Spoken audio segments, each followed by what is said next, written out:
রাত সংলাপের আজকের এই আয়োজনে আমি আয়েশা আপনাদের সবাইকে স্বাগত জানাচ্ছি। আজকে আমরা আমাদের শিরোনামটা ঠিক করেছি ন্যায় বিচারের পথে ধর্ষণ আইন সংস্কার ও সচেতনতার নতুন দিগন্ত। মূলত আজকে আমরা আমাদের এই ধর্ষণ অপরাধে যে ভুক্তভোগী ব্যক্তিরা রয়েছেন তাদের সুরক্ষা, মূলত আইনগত সুরক্ষা, তাদের ন্যায় বিচার নিশ্চিতের জন্য আমাদের যে বিদ্যমান আইনগুলো রয়েছে তা কতটা যুগোপযোগী বা সেখানে কি ধরনের প্রতিবন্ধকতা রয়েছে সেটা দূর করার জন্য ধর্ষণ আইন সংস্কার জোটের পক্ষ থেকে কি ধরনের উদ্যোগ ইতিমধ্যে নেওয়া হয়েছে। তো এই বিষয়গুলো নিয়ে মূলত আজ আমরা আলোচনা করব। আজ আমাদের এই অধিবেশনে আমাদের সাথে যুক্ত হয়েছেন আমাদের দুজন অতিথি। প্রথমে আমি পরিচয় করে দিব অ্যাডভোকেট কামরুন নাহার, যিনি নারী পক্ষ সদস্য হিসেবে রয়েছেন, এবং একই সাথে রয়েছেন অ্যাডভোকেট মিতালি জাহান, যিনি সুপ্রিম কোর্টের একজন আইনজীবী এবং ব্র্যাকের social empowerment and legal protection প্রোগ্রামের প্রোগ্রাম ম্যানেজার হিসেবে রয়েছেন। তো শুরুতেই আমি জানতে চাইবো কামরুন আপার কাছে যে আমরা তো দেখছি যে বাংলাদেশে প্রতিনিয়তই নানা ধরনের অপরাধ সংঘটিত হচ্ছে। তো ঠিক একদমই সুনির্দিষ্টভাবে 2018 সালে আপনারা ঠিক কোন প্রেক্ষাপট থেকে মনে করলেন যে আমাদের আসলে এই ধর্ষণ এই অপরাধটাকে নিয়ে আমাদের আসলে একযোগে কাজ করা উচিত? এটার একটু যদি প্রেক্ষাপটটা আমাদের সামনে একটু তুলে ধরেন। প্রেক্ষাপটটা আমার যতটুকু মনে পড়ে, কারণ 2018 অনেক সময় পেরিয়ে গেছে, তো সেই সময় লাস্ট একটি কর্মশালা সম্মেলন আয়োজন করেছিল এবং সেই সম্মেলনটার নাম ছিল রেপ ল রিফর্ম নাও, রেপ ল রিফর্ম। তো আসলে যৌন নির্যাতনের যে ঘটনাগুলো নিয়ে আমাদের যে কাজের অভিজ্ঞতা, অনেকেই আমরা নির্যাতন প্রতিরোধে কাজ করছিলাম এবং বিশেষত যৌন নির্যাতন নিয়ে যে সমস্যাগুলো ওখানে কিন্তু খুব চুলচেরাভাবে আমরা আলোচনা করার সুযোগ হয় এবং সেই সম্মেলন থেকেই কিন্তু একটা দাবি ওঠে যে আমাদের আসলে এই সমস্যাগুলোকে গভীরে গিয়ে যদি আমরা সমাধানের দিকে যেতে চাই তাহলে আমাদের জোটভুক্ত হওয়াটা খুব জরুরি। এবং সেই প্রেক্ষাপট থেকেই আমরা প্রচারণাটা শুরু করলাম আমরা 2018 সালে, এবং সেটা একসময় একটা জোটে পরিণত হলো। এখন আমরা জোটের প্রায় 17টি সংগঠন একত্রিত হয়ে আমরা নানান রকম কাজের দায়িত্বে আছি এবং কাজ করে যাচ্ছি। এবং আমাদের মূলত আমাদের উদ্দেশ্য ছিল ধর্ষণ রোধে আমাদের প্রচারণাটা বাড়ানো এবং ন্যায় বিচার নিশ্চিত করার পথে যে প্রতিবন্ধকতাগুলো রয়েছে সীমাবদ্ধতাগুলো চিহ্নিত করা এবং সেই সীমাবদ্ধতাগুলো চিহ্নিত করে সেই অনুযায়ী পদক্ষেপ নেওয়া।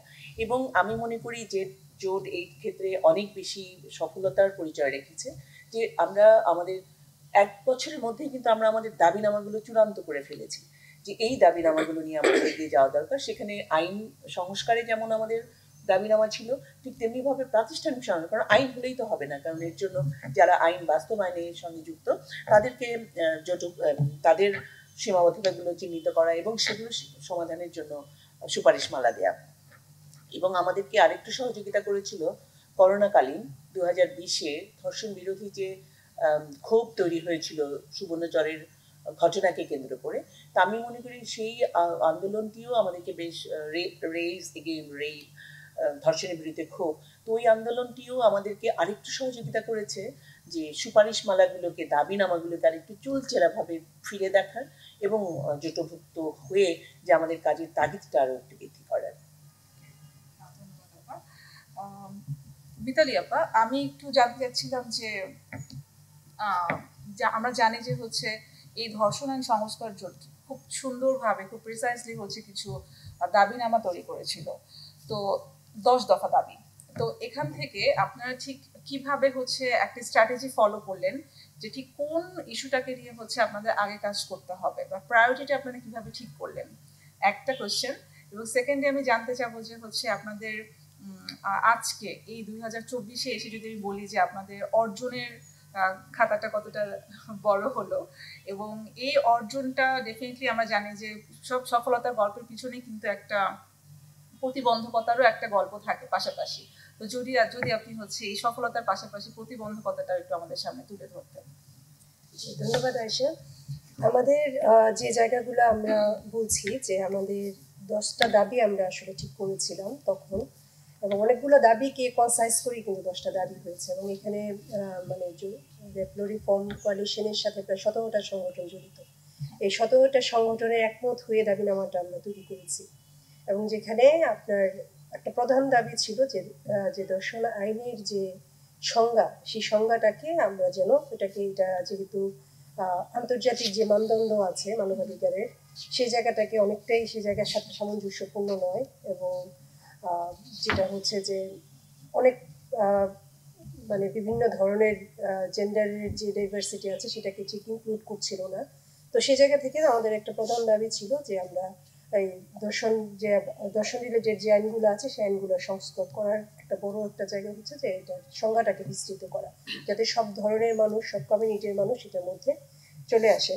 মানে অ্যাজ ফর এক্সাম্পল আমি যদি বলি যে যেমন একজন ছেলে শিশু যদি ধর্ষণের শিকার হয়, সে আইনের মধ্যে এটাতে আসছিল না, আসার সুযোগটা নাই।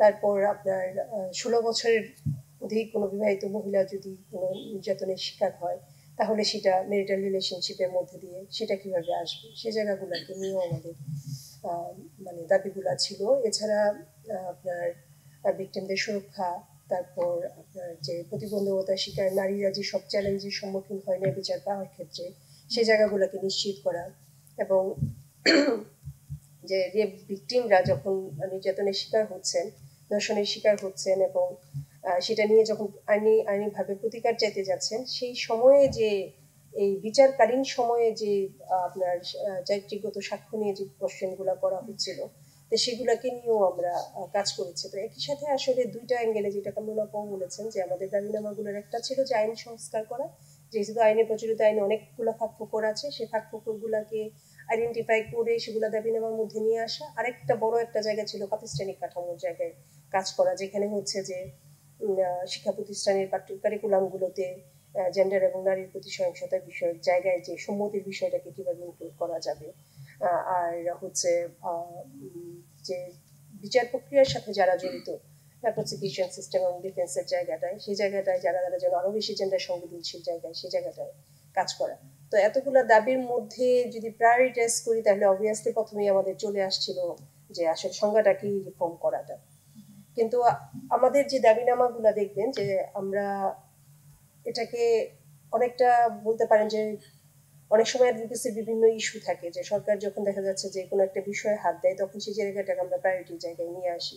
তো সেই একই জায়গা থেকে যখন আমরা দেখছিলাম যে না, আমরা নিজেরাও খুব একমত হতে, কোয়ালিশনের সব মেম্বাররাও একটু স্ট্রাগলই করছিলাম যে এতগুলো জিনিস কিভাবে আমরা রেপের ছোট্ট একটা ডেফিনেশনের মধ্যে নিয়ে আসবো, ওইটার কাজ করার সময় আবার সরকার একটা ভালো উদ্যোগ নিয়েছেন যে আপনার সাক্ষীর চরিত্রগত সাক্ষীর যে এভিডেন্স এক সংশোধনের কাজগুলো করেছেন অনেকগুলো ইস্যুর সাথে।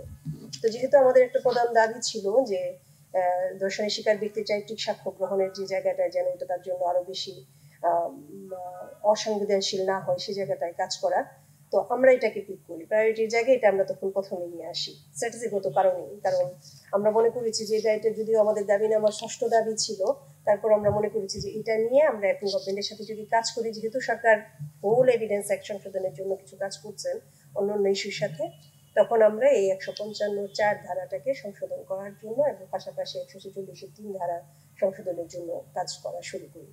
তো এটা হচ্ছে যে প্রায়োরিটির জায়গায় আমাদের মানে চেঞ্জেসটা কেন আসছে, সামনে কেন চলে আসছে সেই জায়গাটায়। হ্যাঁ, অবভিয়াসলি এখানে আরো কিছু ইস্যু আছে, যেমন ভিকটিম কম্পেনসেশনের যে জায়গাটা আছে, যে যারা ধর্ষণের শিকার হবে তাদের কম্পেনসেশনের জন্য কিরকম ইয়া থাকবে, মানে তহবিল গঠন করা যায় কিনা, কিংবা যে আপনার শাস্তি প্রদানের ক্ষেত্রে বিচারকদের যে ডিরেকশন আছে গ্রেভিটি অনুযায়ী যে অপরাধের মাত্রা, সেই বিষয়গুলো তো অবশ্যই আমাদের প্রায়োরিটিতে আছে, বাট তখন আমরা এটাকে প্রায়োরিটি জায়গাটায় নিয়ে আসছিলাম। আর চ্যালেঞ্জের জায়গা সম্ভবত জিজ্ঞেস করছিলেন, যে চ্যালেঞ্জ তো যে কোনো একটা জিনিস, অ্যাডভোকেসির কাজটাই চ্যালেঞ্জিং। হ্যাঁ, এটা নিয়ে আপনার বিভিন্ন ধরনের প্রতিকূলতার সম্মুখীন হতে হয়। তো আমাদের একটা বড় চ্যালেঞ্জ হচ্ছে যে এই কাজগুলো আসলে একটা দীর্ঘ সময় লাগে। হ্যাঁ, এই সময়গুলোর মধ্যে অনেক সময় দেখা যাচ্ছে প্রায়োরিটির জায়গায় চেঞ্জ হয়ে যাচ্ছে, তারপর গভর্নমেন্টের উইলের জায়গায় চেঞ্জ হয়ে যাচ্ছে, সিনারিও চেঞ্জ হয়ে যাচ্ছে, তখন হয়তো ওই যে এরকম আমাদের স্ট্র্যাটেজিগতভাবে শিফটিংটা করতে হয়। আর আমি বলবো যে অ্যাডভোকেসির জায়গা থেকে যতটা না চ্যালেঞ্জিং, তার চেয়ে বেশি চ্যালেঞ্জিং হচ্ছে যেটা আমরা যখন কোনো একটা রায় বা কোনো একটা অ্যামেন্ডমেন্ট করতে পারছি, সেটাকে ইমপ্লিমেন্টেশনের জায়গায় নিয়ে যাওয়াটা একটা বড় বিষয়। উদাহরণস্বরূপ যদি আমরা বলি যে আমরা 2 ফিঙ্গার টেস্টিং এ খুব ভালো একটা রায় পেয়েছি, কিন্তু এটার এক্সিকিউশনের জায়গায় গিয়ে দেখবো যে খুব ভালো আসলে আমরা সেইভাবে বলতে পারি না যে আমরা খুব সফল হয়েছি। একইভাবে আমরা যেহেতু 2022 সালের সাক্ষ্য আইন পরিবর্তন করে চারিত্রিক সাক্ষীর জায়গাটায় আমরা করেছি যে কেউ যে সাক্ষীর পূর্ববর্তী কোনো ধরনের যৌন ইতিহাস নিয়ে কিংবা কোনো ধরনের চারিত্রিক বিষয় নিয়ে কোনো কোশ্চেন করা যাবে না আনটিল মানে যদি কোর্টের এটা বিচারের স্বার্থে যদি না হয়, অর্থাৎ কোর্ট যদি মনে করে যে এটা বিচারের স্বার্থে এটা প্রয়োজন তাহলে কোর্ট পারমিশন দিতে পারে, কিন্তু উইদাউট এনি পারমিশন এটা এই ধরনের কোশ্চেন করা যাবে না। এরকম এভিডেন্স একটা এই ধরনের ধারা সংযোজন করা হয়েছে। কিন্তু খুব বড় চ্যালেঞ্জ হচ্ছে যে এগুলো এক্সিকিউশন করাটাই মুশকিল, যেহেতু আমরা আগেও বলেছি প্রাতিষ্ঠানিক জায়গায় যে সেন্সিটাইজেশনের অনেক অভাব আছে, আমাদের লয়ারদের যেরকম অভাব আছে আমাদের বিচারকদের জায়গায়ও আরো বেশি সংবেদনশীলতা আমরা আশা করি। তো ওই জায়গাটায় আরো বেশি কাজ করতে হবে। মিতালি আপু, আমি একদমই আপনার কথার সাথে একমত যে আমরা আসলে যে কোনো ধরনের সংস্কারই করতে চাই না কেন, সেটা যদি আমরা আইনগত কাঠামো সংস্কার বা হচ্ছে প্রাতিষ্ঠানিক সংস্কার, এই সংস্কার প্রসেসটাই কিন্তু হচ্ছে খুব ক্রিটিক্যালি একটা প্রসেসের ভিতর দিয়ে আমাদেরকে যেতে হয়। তো এখানে আসলে আমাদের অনেকটা সময় প্রয়োজন হয়। সো কারণ আমি আপনার কাছে জানতে চাইবো যে আমি জানি যে আমাদের এই 10 দফা দাবির খুব অন্যতম একটা দাবি ছিল ভুক্তভোগী ও সাক্ষী সুরক্ষা আইন প্রণয়ন করা, এবং এটার অনেকটুকু কাজই আমাদের এগুলো ছিল 2006 এবং 2011-তে ল কমিশন খুব গুরুত্বপূর্ণ কিছু পদক্ষেপ নিয়েছিলেন, একটা খসড়া আইন প্রণয়ন করেছিলেন এবং একটা রিপোর্টও হচ্ছে ওনারা দিয়েছিলেন। বাট হচ্ছে কাজটা মাঝখানে আমরা দেখেছিলাম যে থেমে গিয়েছিল, বা ঠিক যদি বলি কনসার্ন মিনিস্ট্রি অতটা দৃষ্টি ওনারা গুরুত্ব ওনারা পান নাই, এবং যেখানে হচ্ছে আমরা জানি যে আমাদের এনজিও থেকেও আমরা সেই খসড়াটাকে হচ্ছে 2020-এর দিকে আমরা একটু কিভাবে যুগোপযোগী করা যায় সেই জন্য আমরা রিকমেন্ডেশন দিয়েছিলাম, একটা খসড়া ড্রাফটও আমরা দিয়েছিলাম। বাট স্টিল নাও এই 2024-এ এসেও আমরা দেখছি যে আসলে যে জিনিসটা খুব প্রয়োজন, যে এই আইনটার যে প্রয়োজনীয়তাটা, যে এই একটা কনক্রিট একটা অ্যাক্ট না থাকার কারণে আমার এই ধর্ষণ অপরাধের ভুক্তভোগী ব্যক্তিরা কিন্তু বিচার বিমুখ হয়ে যাচ্ছে। হ্যাঁ, তো এই আইনটার প্রণয়ন কতটা প্রয়োজনীয় বলে আপনি মনে করেন, বা ঠিক এই আইনটার দ্রুত প্রণয়নের ক্ষেত্রে আমাদের এই ধর্ষণ আইন সংস্কার জোটের পক্ষ থেকে আমরা কি ধরনের উদ্যোগ নিতে পারি বলে আপনি মনে করেন? উদ্যোগ আসলে আমরা নিয়েই আছি, কারণ 2018-তে যখন জোট গঠন হলো আমরা কিন্তু দেখার চেষ্টা করেছি যে কোথায় আমাদের আর অগ্রসর হওয়া দরকার বা কোথায় আমরা থেমে আছি, এবং সেক্ষেত্রেই কিন্তু গুরুত্বপূর্ণভাবে সাক্ষী সুরক্ষা আইন প্রণয়নকে আমরা জোর দিয়েছি এবং একটি ক্ষতিপূরণ তহবিল যে ধর্ষণ শিকার ব্যক্তিদের জন্য, এবং এটা হতে হবে রাষ্ট্র পরিচালিত। তো এই দুটো দাবিকে একত্রিত করে আমরা যখন ফিরে দেখার চেষ্টা করলাম, আমরা দেখলাম যে 2006-11 যেটা আপনি বললেন সেটা এতটাই গুরুত্বহীনভাবে পড়েছিল যে সেটাকে আমরা কি করে চাঙ্গা করা যায় আমরা নিজেরাই আবার একটু দেখার চেষ্টা করলাম, এবং মানুষের জন্য ফাউন্ডেশন এখানে খুব গুরুত্বপূর্ণ ভূমিকা রেখেছেন। এটা নিয়ে আমার তো মনে হয় বেশ কিছু আলোচনা অনুষ্ঠিত হয়েছে, এবং 2020 আজকে থেকে প্রায় 4 বছর আগে, যেটা অলরেডি আপনি মেনশন করলেন যে গুরুত্ব পায় না মানে ওকে আমি চরিত্রগত সাক্ষ্যের যে সাক্ষ্য আইন আমি সংশোধন করে দিয়েছি, 2020 সালে প্রচন্ড দাবির মুখে ধর্ষণের অপরাধের জন্য শাস্তির পরিমাণ একেবারে মৃত্যুদণ্ড করে দিলাম, সব কাজ শেষ হয়ে গেল। এই যে মানসিকতা যারা আইন প্রণয়নের কাজে আছেন তাদের মানসিকতা এখানে একটা বড় বাধা তৈরি করে রেখেছিল বলে আমি মনে করি।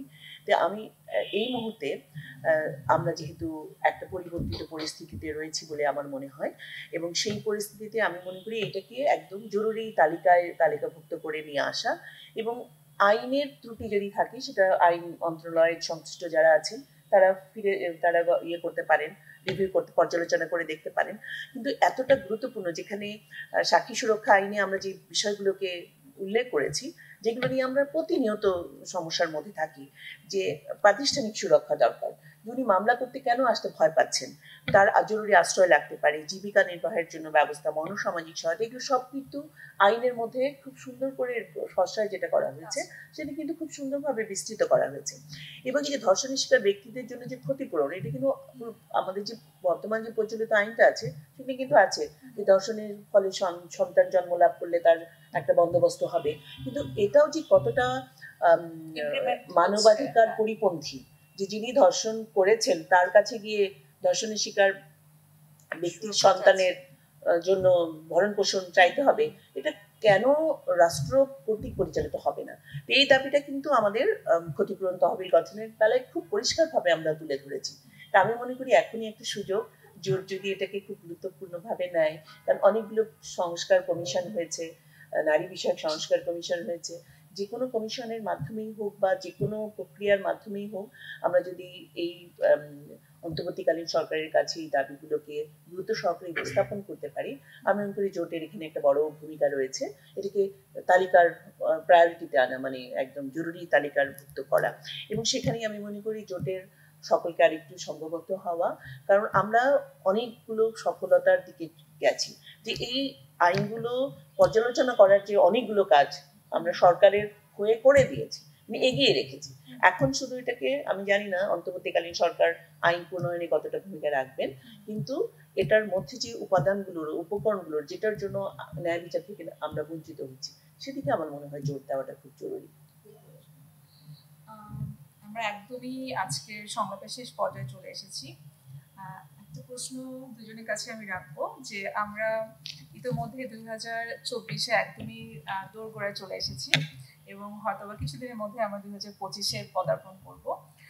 তো কামরুন আপা অলরেডি বললেন যে আমরা একটা পরিবর্তিত একটা পরিস্থিতির মধ্যে আছি।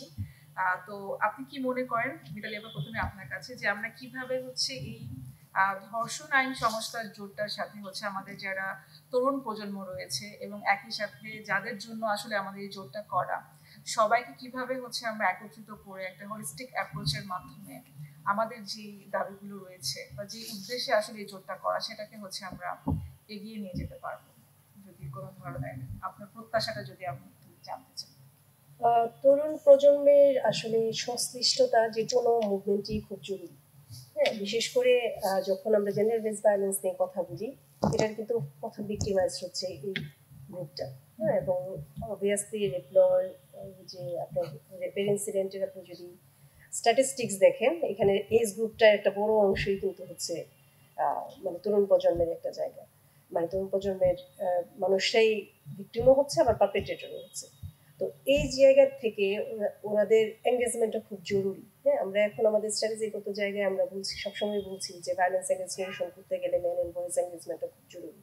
হ্যাঁ, এবং ইয়ুথদের ইনভলভমেন্টটা এখানে অনেক বেশি জরুরি, এই কারণে যে ওনাদেরকে জানা প্রয়োজন যে কি কারণে মানে যারা পারপেট্রেটর হচ্ছে, মানে যারা দর্শনের অপরাধের সাথে যুক্ত হচ্ছে, ওনাদের এই বিষয়ে সচেতন করা, যে কেন এটা মানবাধিকারের জায়গা থেকে এত বড় একটা অপরাধ, এবং যারা দর্শনের শিকার হচ্ছে ওনাদেরকেও যেন এটা বোঝানো হয় যে দর্শনের শিকার হওয়া মানেই তার জীবনটা শেষ হয়ে যাওয়া না।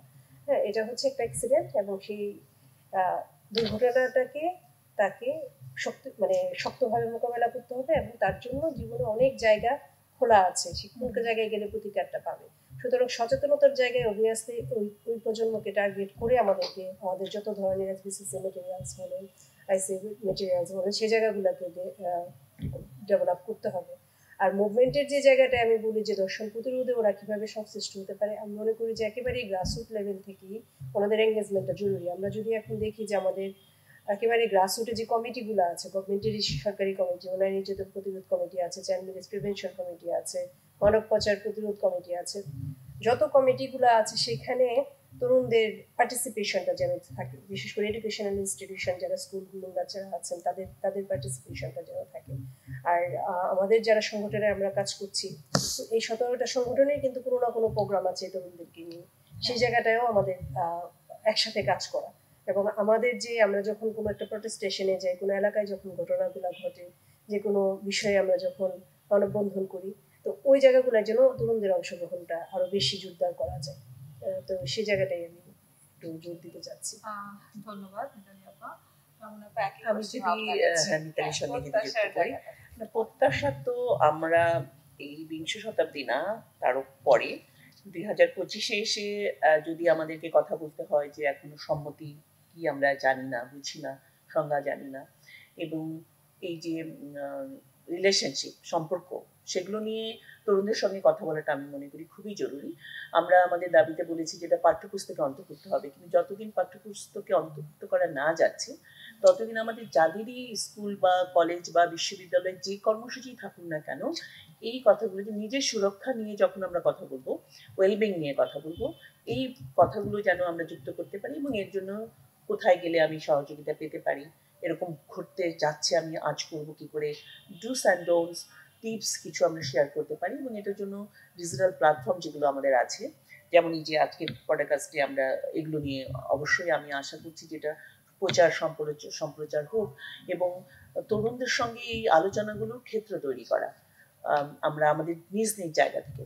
কারণ পাঠ্যপুস্তকে হয়তো এখনো সংবেদনশীল হিসেবেই এটাকে দেখা হচ্ছে, কিন্তু সংবেদনশীল বলেই তো এটাকে পাঠ্যপুস্তকে আনতে হবে, যে আমি যাতে আমার জীবনকে নিজেকে সুরক্ষিত রাখতে পারি এবং এই সুরক্ষিত রাখার জন্য কি কি কৌশল আমার নিতে হবে, সেই কৌশলগুলো যে সেগুলো নিয়ে আলোচনা করা এবং শক্তি বাড়ানো। এই যে আমাদের সঙ্গে আমরা যে 17টি সংগঠন আছি, 17টি সংগঠন যদি ভাগ করে নিতে পারি আমাদের দায়িত্ব, যে আমি আগামী 1 বছর এতগুলো জেলায় আমি অন্তত পক্ষে ধর্ষণ প্রতিরোধে কি করা দরকার এটা নিয়ে আলোচনা করব। আমরা আমাদের যেটা লিফলেট প্রচারপত্র যেটা আছে সেটাতে তো বারবার করে আমরা বলছি, কিন্তু সেটা কতটুকু প্রচার হচ্ছে এবং সেটা যাচাই করার একটা ব্যবস্থা রাখা, যে আমি 100 জনকে আমার লিফলেট দিলাম, 10 জন কি পড়েছে সেটার কোনো মূল্যায়ন প্রক্রিয়া যদি রাখি, তাহলে আমরাও হয়তো বুঝতে পারবো যে আমাদের ঘাটতিগুলো কোথায় আছে।